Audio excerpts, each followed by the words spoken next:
Yes. I'll be I'll be interviewing you today about your experiences with the 2008 financial crisis. Can you just say your name and first name and last name, and then spell each one of them, please? Raymond Rice, Raymond, Rice. Okay, perfect. So to start things off, can you tell me a little bit about what your current position is at your job? I'm a partner in an executive search firm in Tysons Corner, Virginia. And what is just can you tell me a little bit about like a day to day, what you do as an Well, we have executive? four partners. We have 16 total employees. We do a lot of work in searching for CFOs and all the things that report to them, controllers, FP&A, tax, accountants. We do soup to nuts. We take care of a CFO. We do everything and anything a CFO, whatever he or she needs. Uh, we never turn down a request. Somebody needs an accounts payable clerk for 6 weeks while somebody else Mhm. is out, visiting a parent overseas, for instance, or pregnancy. Uh, we do everything. We do things from compensation of $50,000 a year to $500,000 a year. Most of what we do is in the 200 to 250 range, but it's good business. So what I get gleaned from that is that you put people in jobs relating to finance. Yes. We find people for corporations. Corporations pay us a fee. They engage us in either a contingent fee search or a retained search. At my age and level in the company, I do more retained work than contingent. The younger people tend to do more contingent fee work. Contingent fee Okay. work means that we get paid if they hire the person we show them. Yeah. Understood. So before taking this position at your current job, what was your job before this? Well, I'm an accountant by education, and I Mhm. passed the CPA exam way back in 1965. I never filed to become a CPA licensed, but I went into Price Waterhouse for 5 years.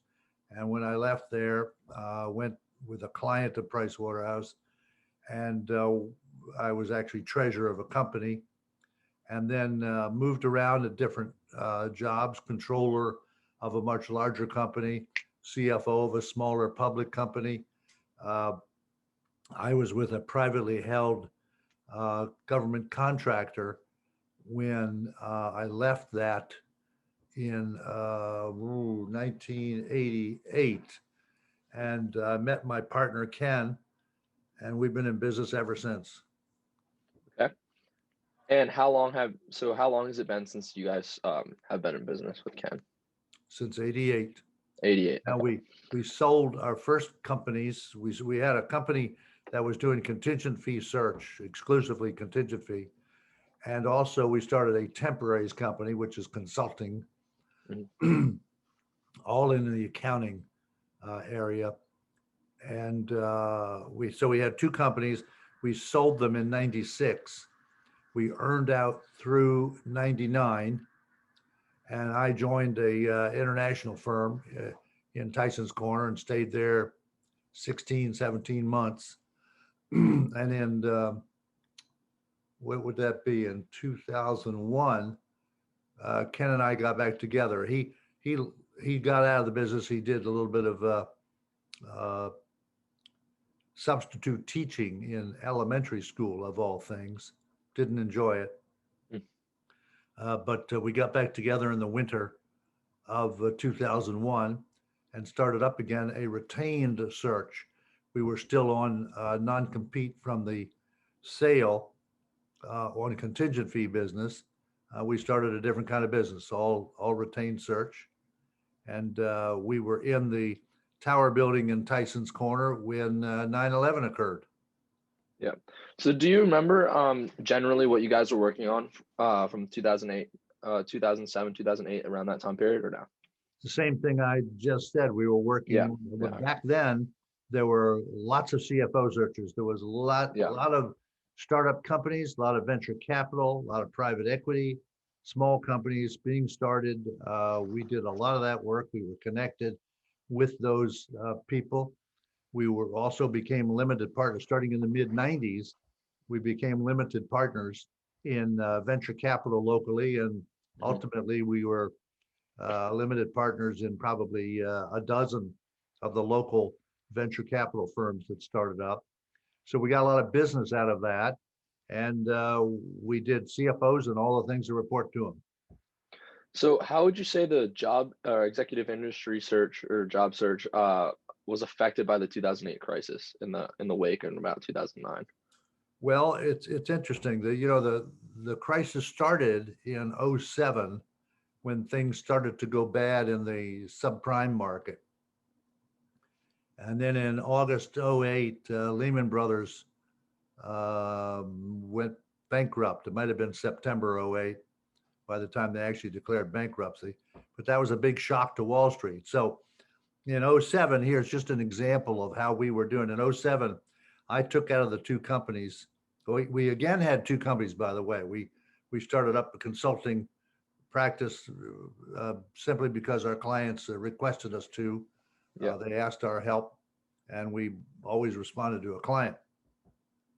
So in '07, I took out of the two companies 482. In '08, things were slowing down, so it was having an impact on us. I took out 324. '09 was the low point. I took out 217. So by '09, there was a lot of resolution of issues. I remember Bush was president through January of '09, but in the fall of '08, he and Congress started this helping of companies like the there were companies that could not issue commercial paper, which was their way of financing ordinary business. General Motors, for instance, and General Electric could not issue commercial paper. So the Federal Reserve stepped in to help. Congress stepped in to help. There was a bill passed. Uh, the uh, the federal government invested or loaned. It's a complex situation. They took they forced a lot of banks to take money and took options, the debt and options in return, and they forced companies like General Motors to take massive amounts of money in order to stay alive and to continue producing cars, and more importantly, perhaps from the government's point of view, employing people. Mm. So they kept a lot of companies alive, Yeah. and they funded banks to make sure that the financial system was liquid and operating well. That was in '08, and it continued in '09. Obama came in '09, Yeah. January '09. And I'll tell you another quick story. I owned and your mother, I had bought in your mother's account um, General Motors bonds. These are $25 face value bonds yielding probably 6%. I don't remember exactly, but probably 6%. I had bought them at 18. So they were yielding over 8%. Really good investment. Well, when Obama got in, he had a different attitude toward uh, privately owned companies, even though they were public. And General Motors was put through not a bankruptcy, did not go through the bankruptcy courts. If it had gone through the bankruptcy courts, I would have benefited. Your mother would have benefited because we would have been shareholders. The debt would have been converted into stock, and we've been owners of General Motors. Uh, but Obama, I don't know exactly how this happened, but he gave stock to the union and wiped out all the shareholders and wiped out all the debt, or my debt anyway. I don't know if it wiped out all the debt. And nobody said anything. Nobody. It was very interesting that the we were very small owners. A lot of people owned, and a lot of institutions owned a lot more. Everybody was sort of afraid of the crisis, and nothing was said and nothing was done, and that debt was wiped out. Very Okay. interesting So take in a capitalist mhm. society. So going off of that, a little background. So in 2018 in Minnesota, there was a movement to tear down the too big to fail aspect of U.S. legislation, which stipulated that the government should always bail out these large banks during large crises, such as the recession of 2008. So as to save money from disaster, as banks carried so much influence over the economy, as we know. So what do you think about this effort by the Minnesota Law Review to tear down this too big to fail legislation? I've never heard of it. There's a lot of people that want to change the legislation that is already in place Yeah, with regard to too big to fail. yeah, Uh, and you know, you can turn on CNBC and Rick Santelli will tell you that every morning that he talks. He'll tell you that you got to let these things fail. You got to let the market work. So what do I think about it? Generally speaking, I like the market to work. Like to leave things alone. I don't like the government to get involved.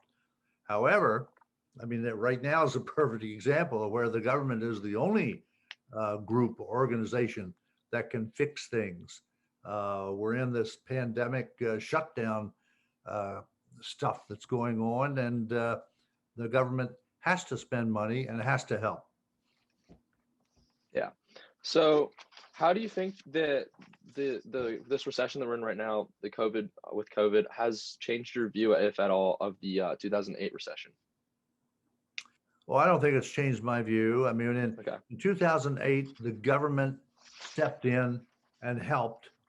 And uh, like I've said, it forced the banks to take money, and it took the debt and options and actually made money. It made money, and so it hurt the stockholders because it essentially more shares were issued on the same company. But the banks, some of the banks might have needed money. Not all of them did. Wells Fargo is a perfect example. Back then, very well funded, didn't do subprime loans, wasn't in trouble, forced to take money.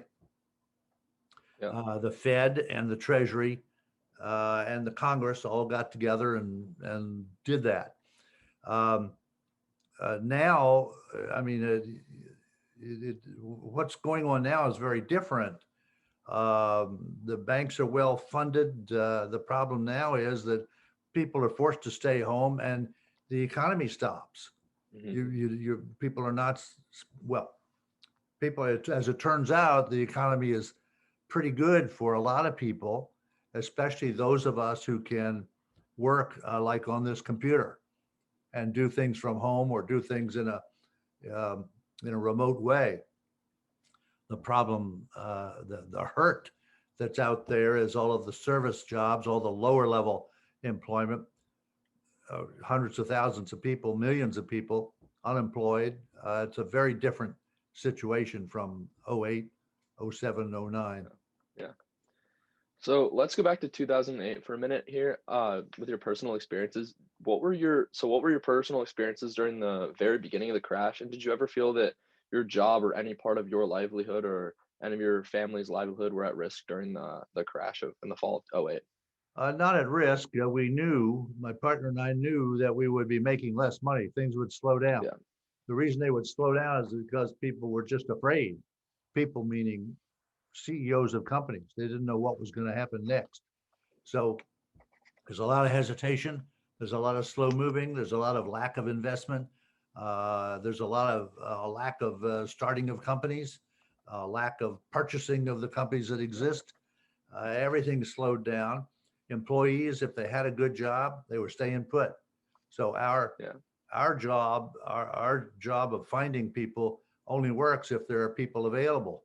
Yeah. You have to have a demand for the people, but you also have people available to, and in that time period, people didn't want to move from their job. Yeah. They, they wouldn't even consider it. So they kept what they had. So it hurt us. Now, did it hurt us really bad? No, we were doing fine. We, we, um, we, of course, if we make less, we spend less. Yeah. So, yeah, I'm talking about my personal life.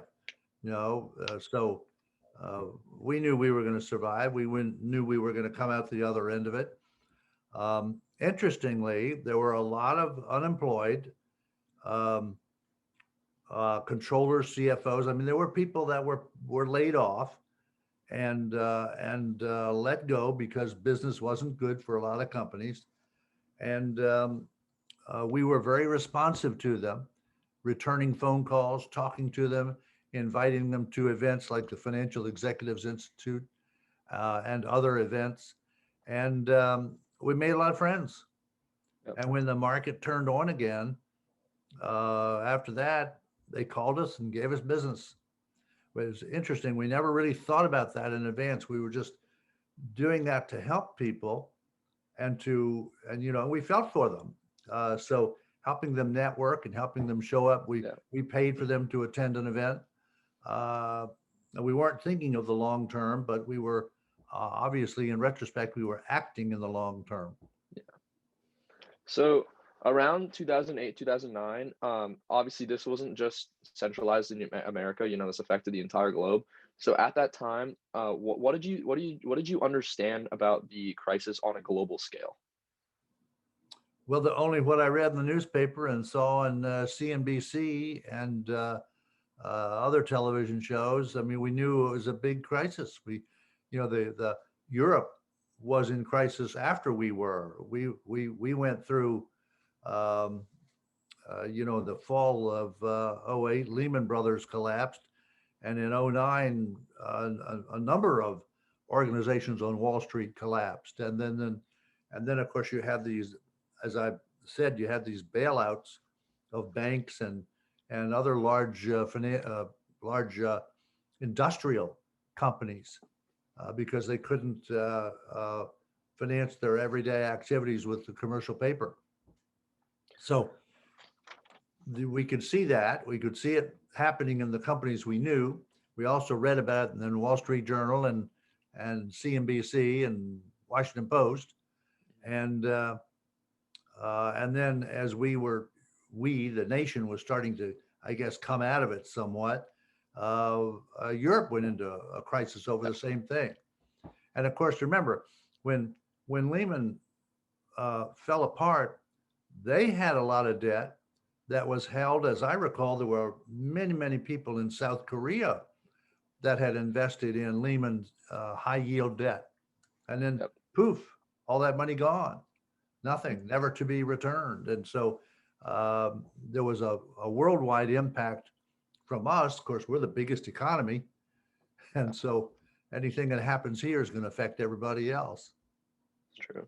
So if we backtrack again a little bit, as someone who's obviously keeps himself updated on the stock market and market trends generally, and so also someone that's read The Big Short, seen the movie, do you think you should have been able to predict the any sort of the 2008 crisis with the mortgages going bad at any time before 2008, and shorted large investment banks, or do you see that as impossible? Well, we told ourselves after it happened that we should have seen it. We kicked Yeah, ourselves for not being able to short the market and yeah, get ahead of it. But when you really think about it, we weren't in the um, subprime market. We weren't, we didn't have clients doing that. Our clients were government contractors, software companies, service companies, uh, but not financial institutions. The financial institutions and insurance companies that used to be headquartered in the Washington area had in the '90s and first half of the 2000, through 2005 and six, they're all acquired. They're acquired by roll-up banking and other financial institutions, headquartered in Charlotte, North Carolina, for instance, and many other places. So so we didn't have a direct feel of it. Now later we learned that people we knew saw it coming and did in fact get out of the market and short things. And we said, why didn't you tell us? they, they never did. Okay, so in the wake of the crisis, there were effectively two polarized camps. There was the Occupy Wall Street movement, the protesters in New York, And then there was what they call the Tea Party, which is, like you mentioned, Rick Santelli going on live air, Right. talking about why should we have to pay for our neighbor's extra bathroom that they couldn't afford. So, what were your kind of experiences and opinions on both movements in around 2010 era? Well, what's the name of the first one there in New York? Occupy Yeah, Wall Occupy Street. Wall Street is stupid. That was young people uh, taking over parks in New York City and turning Yep. them into trash heaps. And I mean, look, all I know about it is what I read and saw on TV. I didn't go there. I didn't live it. But we heard drugs and illegal activities and criminal activities. That is robbing people and beating people up. That was all in the background. This was supposed to be some wonderful movement to I don't know what the idea of it was. Some reaction against Wall Street because Wall Street caused all this to happen. Now, in fact, we all know now that the federal government was a big part of why this happened. Um, but let me answer the second part of it there. You're talking about taxed enough already.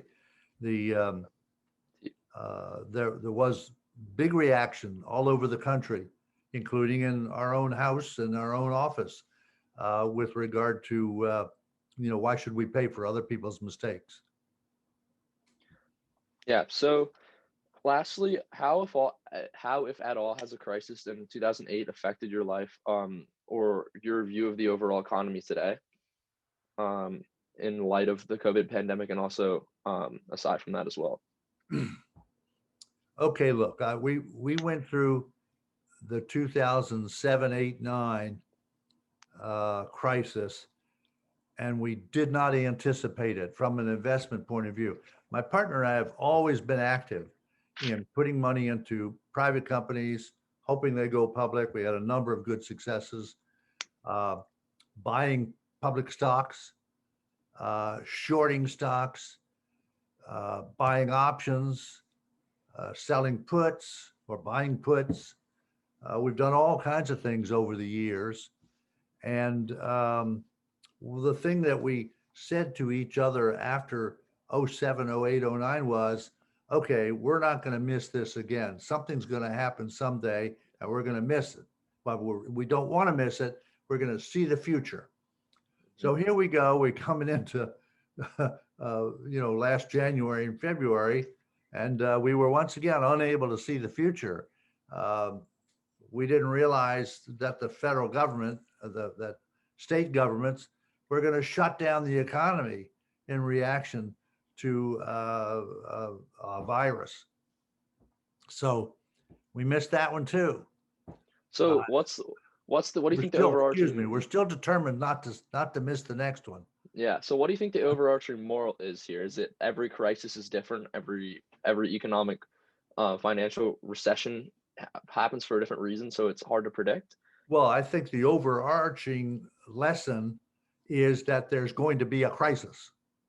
I agree. That's And what now you don't know what kind of crisis, and you don't really care, frankly, because what's important is to have enough cash so that you can take advantage of it from an investment point of view and also get through it yourself in terms of yeah. your own expenditures and ability to pay your debts and not lose your house and stuff like that. hmm So I guess what I'm getting at here is, do you think from an investor's standpoint in regards to crises and recessions, can you learn from history?